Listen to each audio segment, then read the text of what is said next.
disassembling the Loon Air. This is my first time working with one of these.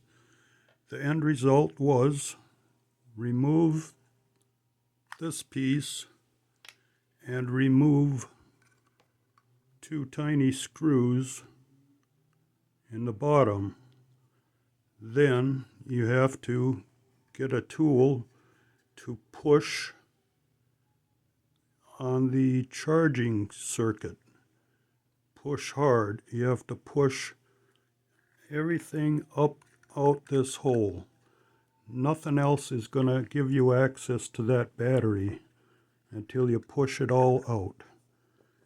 What I wound up with was a 500 milliamp 3.7 volt LiPo battery.